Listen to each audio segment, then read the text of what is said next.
y compris vous, Président, j'ai l'impression, non? Oui, parce que ça se passait pas très bien du côté de Biarritz pour nous, hein, parce qu'on se disait dans le pire des cas, si Biarritz vers Clermont on sera en demi, c'était pas le cas. Il y a un moment, on mène Castres gagné à Toulouse, ce qu'il fallait pas, Clermont gagné à Biarritz, c'était les journées noires, et puis voilà, Zoro Mignoni est arrivé. Oui, au bon moment. Ça représente quoi pour vous? C'est une fierté ou c'est vraiment une réponse aux questions que vous pouviez vous poser il y a encore un an, voire deux?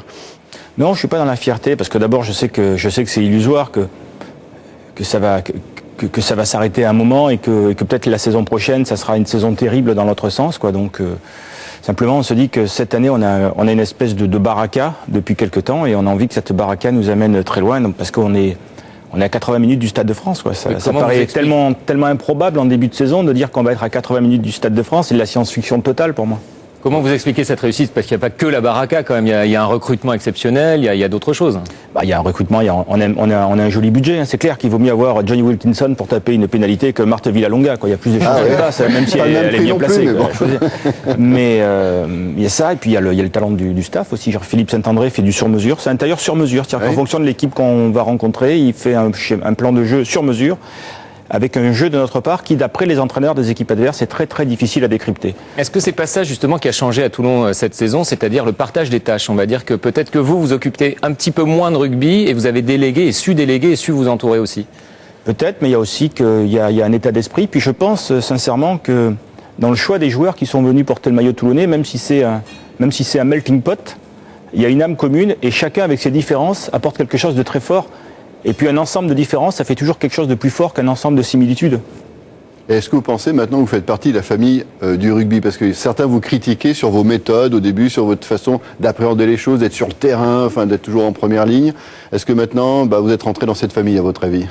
Sincèrement, je m'en fous. Moi, je cherche. Non, moi je m'occupe de mon club. Je suis pas venu au rugby, je suis venu au RCT. Quoi. Moi je suis un enfant de Toulon, je suis venu essayer de réaliser quelque chose de beau avec ce club.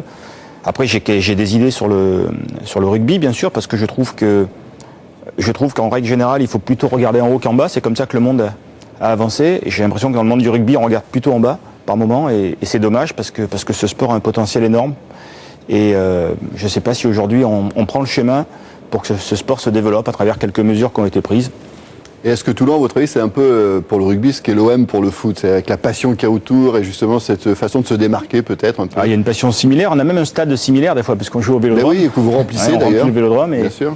Et puis en ce moment, il y a un truc dans le sud dont on parle beaucoup, c'est la similitude des deux derniers titres. Puisque l'OM a été champion de France en 93, on lui a retiré le titre, donc c'est 92. Ouais, et Toulon, la dernière fois qu'ils ont été champions de France, c'est 92 aussi. On va en reparler tout à l'heure d'ailleurs de Marseille justement et de ce dernier titre. Et puis il y a quelque chose que vous avez, mais que n'ont pas les autres et même pas Marseille, c'est le pilou-pilou. Ah oui, c'est déposer ses copyrights locaux, ça. Ça, on peut pas l'utiliser. Non. Mais c'est vrai que vous payez une amende à chaque fois que... Non, quand je suis arrivé dans le rugby à 4 ans, on m'a dit, on était en Pro D2, le pilou-pilou, c'est 1 000 € d'amende par match. Oui. Donc moi j'ai dit, si vous voulez, je vous fais un chèque de 15 000 € directement, il y a 15 matchs. Et puis aujourd'hui, je crois que c'est devenu... ça fait partie de la tradition et je pense que s'il n'y avait pas le pilou-pilou, tout le monde dirait qu'il manque un truc. Voilà. Il manque un truc. Le pilou-pilou, le coup de guerre de Toulon. Mais dans le vestiaire, c'est vous qui le faites, non? Dans le vestiaire, les soirs de victoire, c'est moi qui le fais. Alors c'est amusant de voir ces joueurs venus des quatre coins de la planète et au bout d'une semaine, ils connaissent tous le pilou-pilou. Il y en a même qui viennent et qui viennent au stade et qui attendent le moment du pilou-pilou. C'est le haka toulonnais, quoi. Alors avec des paroles qui sont assez ridicules, mais c'est pas grave. Et c'est vrai que culturellement, il y a quelque chose d'assez impressionnant quant à l'attitude, par exemple, d'un joueur comme Johnny Wilkinson, qu'on voit exulter. On l'a jamais vu comme ça quand il joue en Angleterre, par exemple. Il s'est passé quelque chose à Toulon. Il a goûté le rosé de Bandol déjà. Et la vie au soleil aussi, ça changeait un peu par rapport à Newcastle où il était avant. Alors, vous préférez qui si vous avez à choisir entre Clermont ou le Racing pour ce match qui aura lieu à Saint-Étienne et où, à mon avis, il y aura du rouge et noir au stade Geoffroy Guichard? Je préfère le Racing parce que ça donnerait l'équité géographique. Ah oui, mi-chemin, parce que Clermont, c'est pas loin de Saint-Étienne. C'est pas très loin de Saint-Étienne, c'est 150 km, nous c'est 400, voilà donc. Pas une équité géographique, vous auriez certainement l'avantage des supporters, certainement avec les rouges et noirs qui vous suivent un peu partout. Clermont, ils ont beaucoup de supporters. Non, si le Racing passe, j'entendais. Oui, le Racing, et puis ça me permettra de battre mon vieil ami Jackie Lorenzetti, et puis d'aller en finale. Alors on va jeter un coup